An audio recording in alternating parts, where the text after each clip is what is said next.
Good day, everyone. Today, we will discuss global migration. So, what is global migration? As we all know, the word migration is very familiar to us. Therefore, it talks about the movement of people from one place to another. Before we go deeper, this lesson will look at globalization and its impact on the sending and receiving countries. Also, we will discuss the numerous challenges relating to migration. Moving from one country to another is not a problem. There is nothing moral or immoral about doing this. So, why do people say migration is not a problem? Maybe there's a better opportunity, or there is a better living there, or it's their choice to move. As we go on, we will know the two types of migration. So, what is the two types of migration? The internal migration and the international migration. So, first, we will differentiate. What is internal migration? Internal migration, it refers to the people moving from one place to another within one country. For example, one of the example is, if you're living here in Bukidnon or Malaybalay, if nakita nimo nga mas dako ang opportunity sa Manila, so imuhag yung i-pursue or imuhang kuan ang opportunity na mag-work dito kay mas dako ang salary. So muna siyang ginatawag na internal migration. Nagbalhin ka ay nag-migrate ka sa another place pero within sa country lang ng Philippines. Next is international migration. So what is international migration? It refers to people who cross borders from one country to another. One of the best examples is the OFW. They live here in the Philippines but they work abroad. They see more opportunities than here in the Philippines. So, mas gipili nila mag-work abroad kay mas dako ang salary o opportunity dito. So, muna siyang ginatawag na international migration. Nag-move sila from one country to another.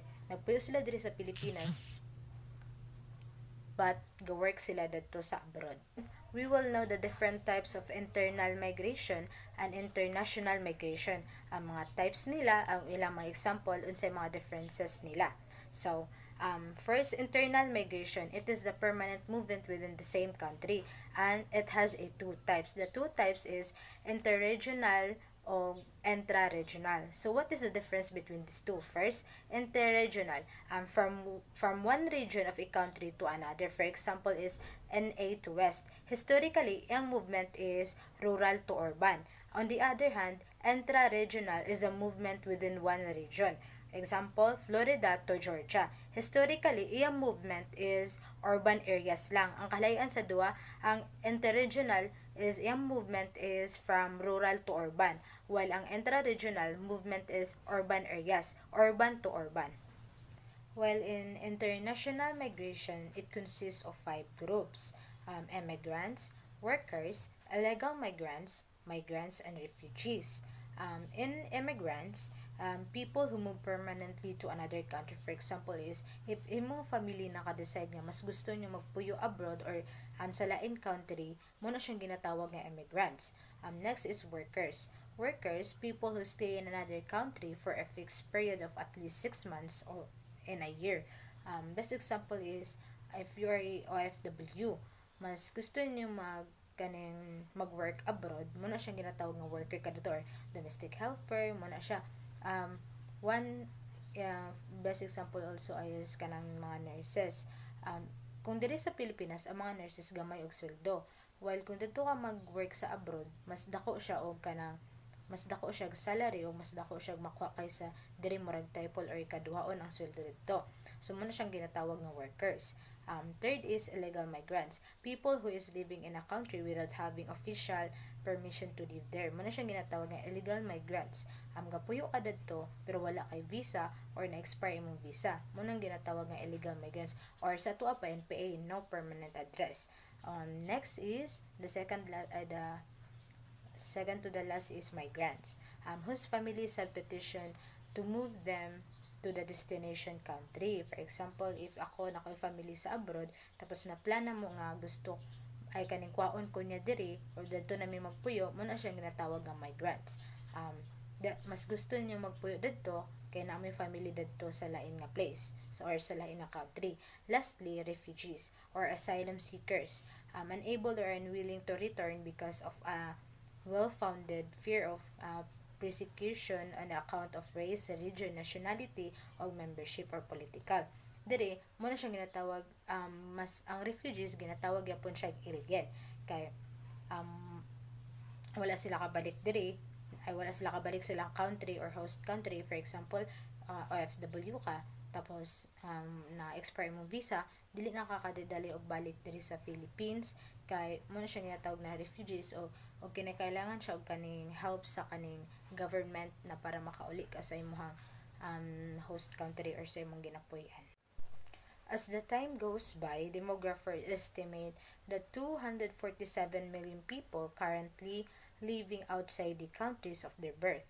90% are moved for economic reasons, while the 10% can be considered as asylum seekers or refugees. The top 10, it has a top 10 countries. First, we will discuss the top 3. The top 3 region or countries that can be considered that it has a lot of workers or OFW. First is the Latin America with 18%. Next is the Eastern Europe and Central Asia with 16%, while Middle East and North Africa has a 14%. While India, Mexico, China, Philippines, and Afghanistan can be considered 6 in the ranking.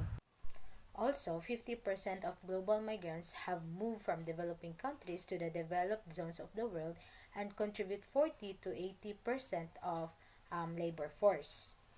According to McKinsey Global Institute, first-generation immigrants constitute 13% of population in Western Europe, 15% in North America, and 48% in the GCC countries. In United States, it has a 92% of migrants in cities, while in United Kingdom, it has a 92%, 95% in the cities, and 99% in Australia. It has a percentage of migrants. Once it is settled, they contribute enormously to raising the productivity of their host countries. As the global migrants increases, it's outstripped the population growth in the developed countries such as today. Good day everyone, I am Lovely Mary Desendo and allow me to continue the discussion of Miss Nilis. So, migration is a key feature of our increasingly interconnected world. It has also become a flashpoint for debate in many countries, which underscores the importance of understanding the patterns of global migration and the economic impact that is created when people move across the world's border.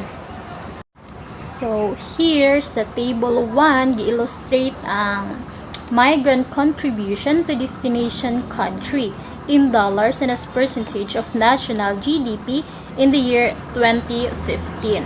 So, migrant contribution sa ilahang giadtoan nga country.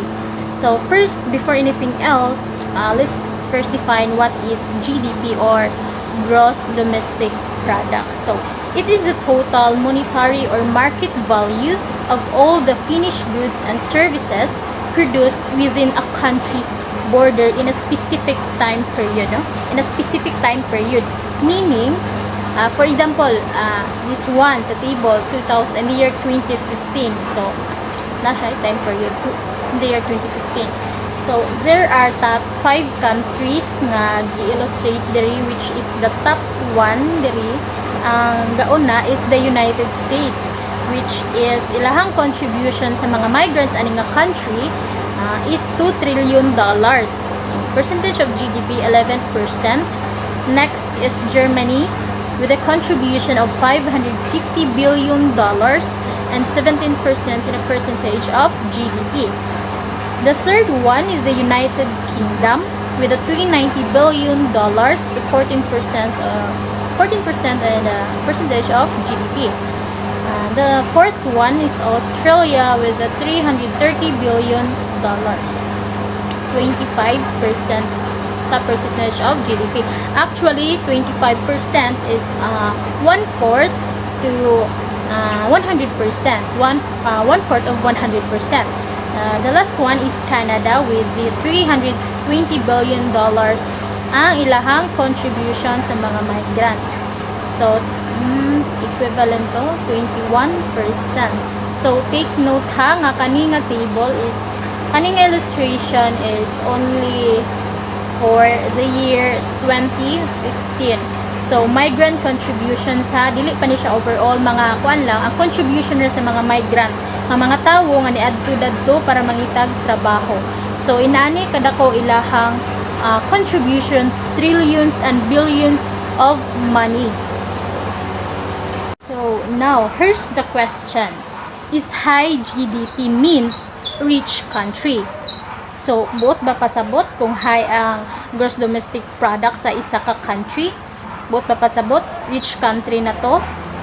Now, of course, GDP matters because it shows how healthy the economy is.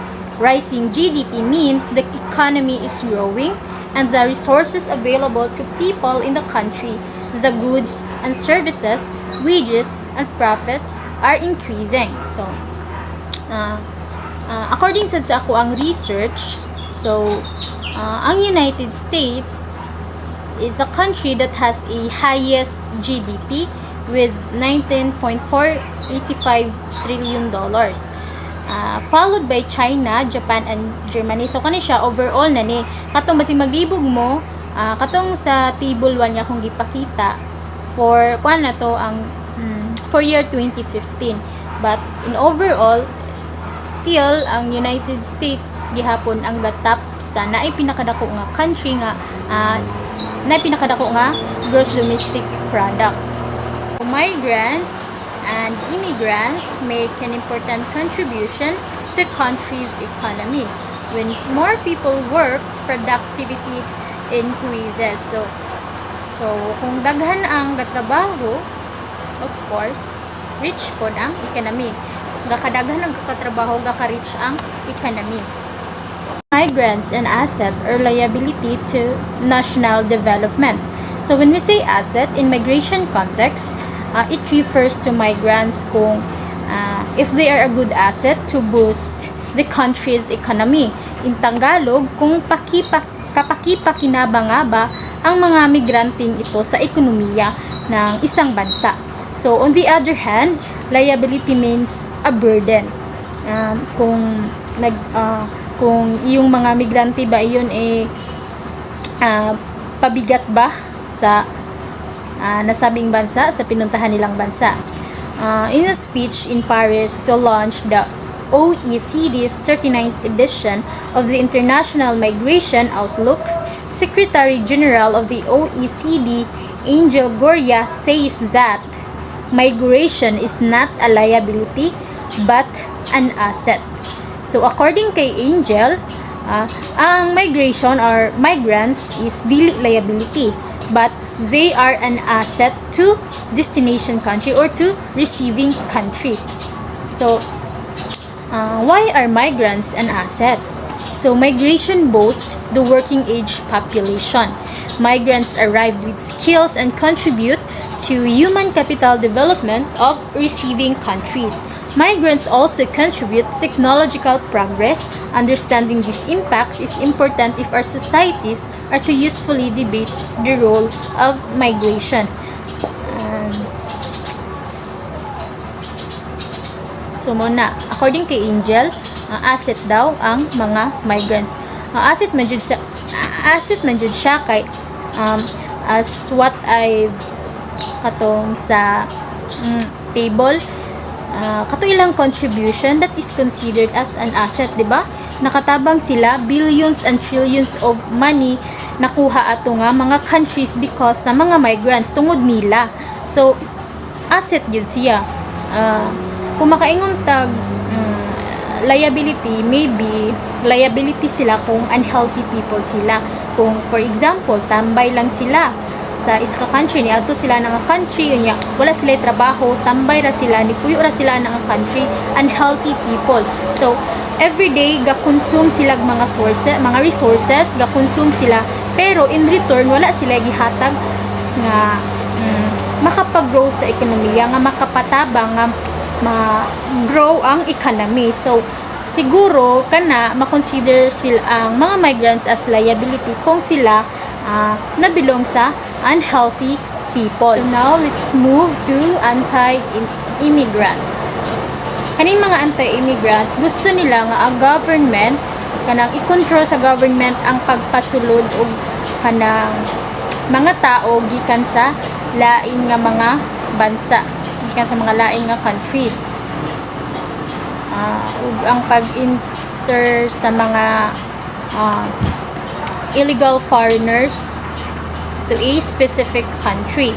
So there are, according to my research, there are 4 most prominent organizations in the contemporary anti-immigrant movement.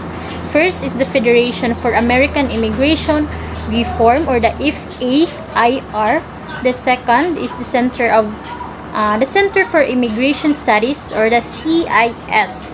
The third one is the Numbers USA, and the fourth one is the Immigration Reform Law Institute, or the IRLI. These 4 groups receive millions in funding from the Qualcomm Foundation, established by the anti-immigrant Harris Cordelia Scaife May. While Qualcomm Foundation has funded these groups for many years, its support for anti-immigrant groups swelled after Trump's election. Many of these anti-immigrant groups are gaining influence through political leaders who share their beliefs. Share their beliefs. Example include the US President Donald Trump and UK Prime Minister Theresa May, who have been reversing the existing pro-immigration and refugee-sympathetic policies of their states. Trump's immigration ban travel into the United States of people majority from Muslim countries. Executive Order 13769 titled Protecting the Nation from Foreign Terrorist Entry into the United States, labeled as Muslim ban.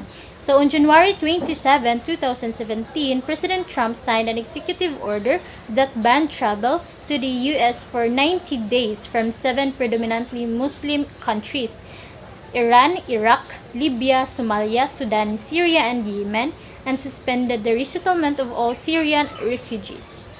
So, under the ban, millions of people fleeing violence, hoping to reunite with their families, access medical treatment, pursue their careers, and many more are banned from entering the US. Surely, ang mga anti-immigrants ato pabor to sa ila, in favor to sa ilang nahitabo. Then, also, Trump continues to speak about his election promise, no? Katong building a big beautiful wall between the US and Mexico was the signature promise of President Trump in 2016 election campaign. This barrier intended to reduce illegal immigration to the United States from Mexico. So, katong nga mga panghitabo kaning Muslim ban, kaning pag-create og wall between the US and Mexico, kanitanan is in favor sa mga anti-immigrants. The wisdom of this government actions has been consistently belied by the data. A 2011 Harvard Business School survey on the impact of immigration concluded that the likelihood and magnitude of adverse labor market effects for native from immigration are substantially weaker than often perceived. So within the large empirical literature looking at the effects of immigration on native employment and wages, most studies find only minor displacement effects even after very large immigrant flows. So on the other hand, some recent studies have found larger effects, and many studies note that the negative effects are concentrated on certain parts of the native population. The parts of the population most typically affected are the less educated natives or the earlier immigrant cohorts, that is, those who are closest substitute to the new immigrant flow currently experienced by Europe. So the fiscal impact of immigration on social welfare was noted to be very small. So as immigrants are more often outside of the labor force or unemployed, it has been assumed that they spend more time on welfare and other forms of social assistance compared to natives. This assumption is not uniformly confirmed by the literature, however. Welfare dependency varies across immigrant types in predictable ways, and the recent immigrants to many European countries are more likely to use and whether immigrants assimilate into or out of welfare. This is due primarily to policy and national institutional differences across nations. On 2013 report on government welfare spending by Organization for Economic Cooperation and Development or OECD, native-born citizens still receive higher support compared to immigrants. No? Ang mga native-born citizens still mas dako silang opportunity dadto sa ilahang kaugalingon nga country compared sa mga immigrants nga mga dayo lang nga naadto dito para mangitag trabaho.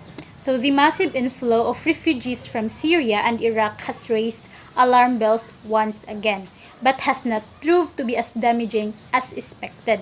The International Monetary Fund predicted that the flow of refugees from the war in Syria and Iraq would actually grow Europe's GDP, albeit modestly. So mag-grow ang Europe's GDP, mag-grow siya but not fast, slow ang iyahang pag-grow. So, maong na ay war sa Syria and Iraq, it's because they fought against the Islamic State of Iraq and Levant. So, in Germany, the flow of refugees from the Middle East has not affected social welfare programs and had very little impact on wages and employment. In fact, they have brought much needed labor to the economy instead. First, the term sending state or sending countries implies that these countries or states actively send or export their migrants. Migrants eventually induce social, economic, and political problems in receiving countries, including, first, increases in the population with adverse effects on existing social institutions. Second, increase in demand of goods and services. Third, displacement of nationals from occupation to the countryside and in city. Transculturation. Occasional loss of customs and tradition by the local population. And lastly, the introduction of diseases and social problems. The receiving countries do benefits from the infusion of skills. Even if 90% of the value generated by migrants workers remains at their host countries, they have sent billion back to their host countries. They have sent billion back to their home countries. In 2014, their remittances totaled 580 billion. In 2014, India held the highest recorded remittances of 70 billion, followed by China, which is 62 billions, and Philippines, which is 28 billions, and Mexico, 25 billions. Remittances make significant contribution to the development of small and medium-term industries that help generate jobs. The purchasing power of the migrants' family doubles and make it possible for children to start or continue their schooling. Yet, there are serious concerns about the economic sustainability of those reliant in this remittance. The Asian Development Bank or ADB observes that they do not have a significant influence in other key items of consumption or investment. Remittances can improve the well-being of family members left behind and boost the economies of receiving countries. They can also create a culture of dependency in the receiving country, lowering labor force participation, promoting conspicuous consumption, and slowing economic growth. One element of emigration that is seen to benefit the sending country is the payment of remittances, the sending of money back home. This large transfer of money from the prosperous developed world are often viewed as key to the latter economic growth. So, as what Mr. McKinsey, a global institute, said, countries in sub-Saharan Africa and Asia has lost one-third of their college graduates. 60% of those who moved to the OECD destination were college graduates, compared to the 9% of the overall population in the Philippines. 52% of the Filipino who live for work in the developed world have tertiary education, more than double the overall Filipino population. In 2006, 15% of locally trained doctors from 21 countries immigrated to US and Canada, which means it affects the manpower of the country and loses the particular opportunity to serve the country. For example, when the professional workers like the doctors and nurses go to abroad to work there, it affects the manpower of the country, and also it loses assets to serve the country instead of going to other country and migrate there.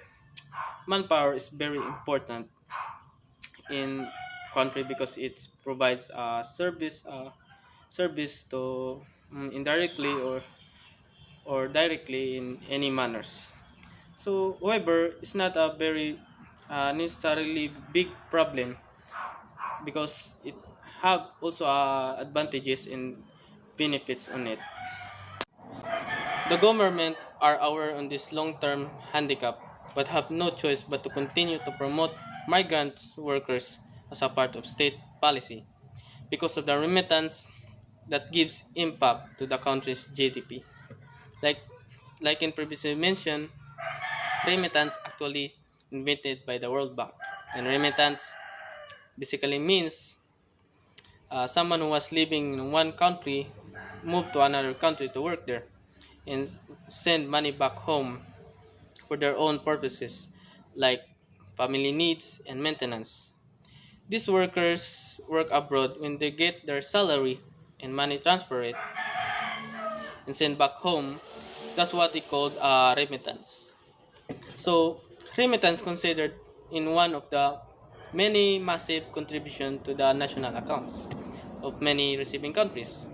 So it means that the OFWs contribute a huge impact to the country development and growth.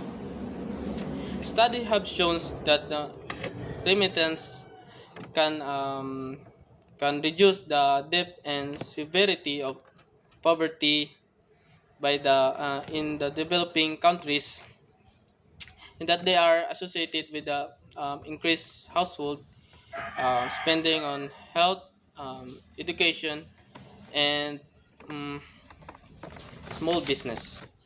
This large transfer of money from the prosperous developed world to the poorer developing world are often viewed as a key to the latter of economic development. When you work to the developed country, you give a huge contribution to your country's developing economy. They are equally concerned with generating jobs for an underutilized workforce and in getting the maximum possible inflow of work remittance. Underutilization is a situation when an organization cannot obtain maximum benefits from its employee, cannot wisely wield its workforce, and cannot load them with work effectively. So the government are this actively involved in recruitment and deployment of works. Some of them setting up special departments like the Bureau of Manpower, Employment Training in Bangladesh, the Office of the Protector of Immigrants within the Indian Labor Ministry, and the Philippine Overseas Employment Agency. This department is responsible for safeguarding the rights and welfare of workers abroad. The sustainability of migrant-dependent economies will partially depend the strength of this institution. So good morning mom, good morning classmate. I am Arnold D. Pancho and I was assigned on the topic about the problem on human trafficking. Before going through, let us define first what is human trafficking. According to the INTAS, or the National Terrorism Advisory System, human trafficking involves the use of force, fraud, or coercion to obtain some type of labor or commercial sex act. In layman's term, human trafficking is to force people to work by the means of threat or deception. Every year, millions of men and women and even children are trafficked worldwide. According to the United States Federal Bureau of Investigation, a law enforcement agency in US, they list human trafficking as the third largest criminal activity worldwide. The International Labour Organization or the ILO identified 21 million men, women, and children as victims of forced labor in 2014, about 3 out of 1,000 persons worldwide. 90% of the victims came from the private sectors, enterprises, and entrepreneurs. 22% of them were being sexually abused, and 68% of the victims work under compulsion in agricultural, manufacturing, and infrastructural and domestic activities. Syndicates, smugglers, and other corrupt state officials sees human trafficking a very profitable in earning money. That's why even government, private sector, and civil society work together. They cannot address the issue because other members of each sector are implementing human trafficking. Example of human trafficking: the forced labor, sexual abuse, and death bandages are the three major examples of human trafficking. It is very obvious that the term forced labor refers to someone who are having labor without their willingness, as they were forced to work in order to live, or perhaps they have no choice but to work for the sake of their lives. Example of sexual abuse is cybersex and even prostitute. Death bandage is something like connected to forced labor because a person end up working for no wages or having no wage but below the minimum rate in order to repay the debt. The main reason for human trafficking according to the UNICEF or the United Nations International Children's Emergency Fund, USA, are first is mass displacement. It is a sudden displacement of a large number of people. Conflict, extreme poverty, lack of access to education and job opportunities, and violence. According to the International Labour Organization in 2021, women and girls around the world suffers the most from human trafficking, disproportionately affected by forced labor. Let us connect the human trafficking into migration. The connection of human trafficking to migration is very visible, especially if you always watch news. Human trafficking use migration crisis to force more people into slavery, or during migration, people fall prey to the trafficking process. Hi, good day. My name is Christine Mia Ocanmuniez and I'm the first reporter of this topic, which is integration. Okay, integration is a final issue relates to how migrants interact with their new home's country because global migration is moving from one place to another. Immigrants is when a person freely choose to move to another place, like it might be temporary or permanent. Kay sagaran mga migrants is ni ani sa lain nga country para diri lang mag-resettle sa ilang family or sa as a family, or diri sila ni adto nga country to fulfill job placement, or bisan nagyud diri lang forever, or na diri ilang mga destination, or na diri lang mga gusto nga mga trabaho. Kay sagaran jud mga Filipino is niadto sa laing lugar para sa para makatrabaho sa mga gusto nila, o para makakuha trabaho nga mas dali o mas sayon, or kung asa sila gusto nga mga trabaho. They may contribute significance to a host nation GDP, but in their access in housing, healthcare, and education is not easy. Okay, pwede ka mag-ambag og dako or mag-ano og dako sa GDP ng host nations. Pero pag-access sa ilahang housing or healthcare o education is ang pag-process nila is dili siya o dili siya dali ma-process pag mag-access ka sa mga housing o para healthcare and education nila. Tari. And yes, of course, considerable variation in economic integration to of the migrants. Yes, dako jud kay ang pagkakaiba o ang kalahian sa mga intrigasyon ng mga economic ng mga migrante. Okay. Migrants from China, India, and Western Europe more have more success. Like dari nga mga lugar is daghan og dali ra ka makakuha og mga trabaho. Kay dari nga mga lugar is marag di na kay ka siya kuti-kutihon or kanang di na kay daghang pasikot-sikot pa. Like dari gid nga lugar is daghan jud kay ka success dari nga makakuha ka og trabaho. But while those in the Middle East, North Africa, and Sub-Saharan Africa is face the greater challenges in securing job. It's because diri madagan pa kag mga hamon or pang-atubangon nga mga challenges pa ay makasulod or kanang dako pa kayo kag mga pangbuhaton para makakuha like lisod siya makakuha og trabaho. Lisod ka makakuha og trabaho nga dari nga lugar dili ka basta-basta makasulod sa trabaho nila. Like lisod jud kay ka makakuha og trabaho dari nga mga lugar sa sa Middle East, sa North Africa, and Sub-Saharan Africa. In the United States of Singapore, there are two types of Filipino workers, the blue collar and the white collar. When we say blue collar is a manual workers. Mga trabaho nga mga manual, like gamit ang mga kamot or unsa ba nga mga manual workers, like example siguro kanang hindi tabaga na mga construction worker like ana. And when we say white collar is office workers.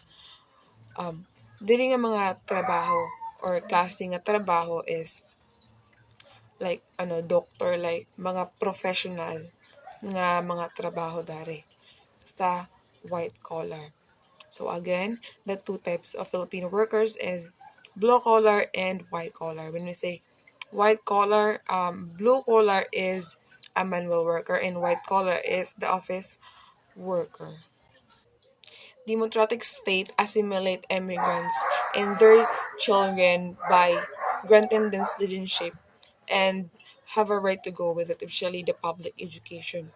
However, without a solid support from their citizen, switching citizenship may be just a formality. Diri kay is democratic state is kitagaan sila right nga ang mga anak nila is makaskwela labi na sa pampublikong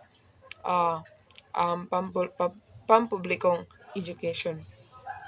But if ever wala sila ay solid support or walang matibay na suporta mula sa kanilang mamayan is ang paglipat nila or pag-ani diri nga lugar is isa lang na formalidad lamang or formality. Good day everyone, I am Shakira Joanne Pitogo and I will be the one to continue Christine's report. Linguistics difficulties, customs from the old country of late, and differing religions are the three reasons why it may create cleavages between migrants and citizens of receiving countries, particularly in the West. Ga-create og division ang migrant ug ang citizens of receiving countries kay first, ang migrant na sila own native language, second na sila own culture, ug third na sila own religion or kailang nailahang paniniwala nga ilahang gikadak-an. Same sa migrant, ang mga tao sa receiving countries napod sila ilahang kaugalingong language, kultura ug religion nga ginasunod or ginatuuhan. Diba? Og atong hunahuna na jud boundaries between them tungod sa ilahang differences in terms of their origin. Migrants unwittingly reinforce the tension by keeping among themselves. The first-time migrants' anxiety at coming into a new and often strange place mitigate by the local network of fellow citizens that serves as the migrants' safety net from the dislocation of uprooting oneself. Kay bago pa man ang mga migrante sa lugar nga ilahang gibalhinan, gakahadlok pa sila magawas kay basin naay mahitabo nga dili maayo sa ilaha or mahadlok sila kay wala pa sila naanad maong ga stay lang sila sa ilahang lugar, sa ilahang gistayhan or sa ilahang balay nga gipuy-an kay mahadlok sila magawas. Unya ang resulta ani maglisod sila pangita sa magita og trabaho, maglisod sila og communicate sa lain. Pero sa tabang sa local network of the fellow citizens na kanang napamangitaan og pamaagi para mas mapadali ang ilahang pakikisama sa mga tao ato nga lugar o para mapadali ang pagpangita sa nila og trabaho. For example, ang Chinese Consolidated Benevolent Association of California nagtabang sila or naghatag silang suporta para sa mga bagong Chinese migrant. Ginaguide nila ang bagong Chinese migrant sa pamamagitan sa pagtabang sa ilahang pangita og trabaho or pagtabang sa ilaha para mag-start og small business kapareha sa laundry shop, restaurant, o coffee shop. To solve these problems, government and private businesses have made policy changes to address the integration problem, just like using multiple language in state documents to make the integration of the migrant workers into their new place easier. In Hamburg, Germany, training programs combined with counseling have also helped with migrant integration. And in Barcelona, retailers have hired migrant shopkeepers to help customers overcome language barrier and learn about Chinese culture. Pero hanggang ngayon, it is still questionable whether these initiatives or this way will be successful or not. Hi everyone, my name is Charnik Sisa Munlay and here to present the conclusion on global migration. As we all know that global migration is defined as a state in which people choose to live in another place within their country or in other country and change their place of residence to improve their quality of life. This can be very helpful but also a major issue to one's nation and people. The process of global migration is uneven, hindi pantay. Bakit kaya hindi pantay? Some reasons are some immigrants experience their moving as a liberating process. Second, highly educated professional may find their moving to another country as financially rewarding. Financially rewarding, it means malalaki ang kanilang mga sahod. Third, some immigrants experience or became victim of sex trafficking. Lalong-lalo na sa ating mga OFW, meron tayong mapapakinggan sa ating mga radyo, mapapanood sa telebisyong mga balita na merong mga OFW natin na ginahasa sa ibang bansa, inaabuso at hindi binayaran ng tama yung kanilang mga sahod. Makikita natin o ma-view natin na this situation, that migration is dislocating and disempowering. Maraming mga mayayamang bansa ang naghahanap ng mga migrant labor because this is very beneficial for their economies. Why beneficial? Because makakasave manggod sila kung dira sila magkuha og mga workers. For example, our country, which is demographically young country, hindi natin makakumpara ang ating pasahod sa bansa ng Japan o sa bansa ng Germany. Since these countries are aging populations and they need more workers. In countries like the United States, the working populations move a more skilled careers, leaving some unoccupied jobs. So this is where their economies will need migrant workers. So dahil nga sa kanilang populations, kinakailangan talaga nilang maraming mga migrant workers. What do you mean migrant workers? Nanggagaling sa ibang bansa. For example, sa ating Pilipinas, meron tayong mga OFW. Matatawag natin silang migrant workers dahil nga nagtatrabaho sila sa country na hindi nila country. Diba? Gets niyo? Despite these benefits, developed countries still continue to excessively limit and restrict migrant labor. Some want to preserve what they perceive as local culture by shielding it from newcomers. Dahil dito, maaring maapektuhan ang ating kultura. Mas ina-adapt natin ang kanilang kultura at samantala namang atin ay binaliwala o kinakalimutan. While other states use migrant as scapegoats. Scapegoats meaning the one that takes the blame for others. Blaming them for economic woes is a condition of deep suffering from misfortune that are in reality caused by government policy, not by the foreigners.